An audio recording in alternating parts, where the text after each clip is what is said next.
Israel और Gaza के बीच पिछले 1 साल से जारी संघर्ष और हिजबुल्लाह के साथ बढ़ते तनाव ने क्षेत्र को अस्थिर बना दिया है। हाल ही में यमन ने इसराइल पर मिसाइल दागी, जिसे इसराइली रक्षा बलों ने एरो एरियल डिफेंस सिस्टम के माध्यम से सफलतापूर्वक मार गिराया। मिसाइल के फटने और छर्रे गिरने के बाद इसराइल में सायरन बजने और विस्फोट की आवाजें सुनी गईं।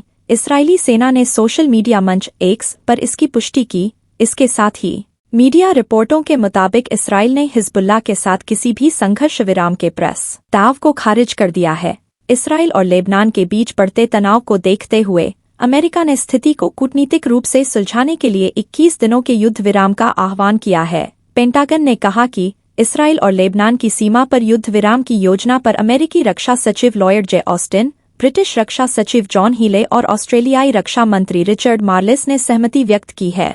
इन तीनों की मुलाकात हाल ही में लंदन में आयोजित ऑकस रक्षा मंत्रिस्तरीय बैठक के दौरान हुई, जिसमें उन्होंने इस तनावपूर्ण स्थिति पर चर्चा की। ऑस्टिन ने कहा कि लेबनान और इसराइल के बीच का तनाव चिंता का विषय है, विशेष रूप से हिजबुल्लाह द्वारा 7 अक्टूबर से लगातार इसराइल पर किए जा रहे हमलों के बाद से स्थिति और बिगड़ गई है। उनका मानना है कि 21 दिनों का युद्ध विराम इसराइल और लेबनान दोनों के नागरिकों को सुरक्षित रूप से अपने घर लौटने का अवसर देगा। इसके साथ ही यह कूटनीतिक प्रयासों के लिए आवश्यक समय प्रदान करेगा, जिससे स्थायी समाधान की दिशा में प्रगति हो सके। ऑस्टिन ने यह भी कहा कि इस समय का उपयोग गाजा में संघर्ष विराम सुनिश्चित करने के लिए और सभी बंधकों की रिहाई के लिए एक समझौते को अमल में लाने के अवसर के रूप में किया जा सकता है। इस संघर्ष विराम से इसराइल और लेबनान के बीच तनाव कम करने की संभावना है और कूटनीति को एक अवसर मिल सकता है।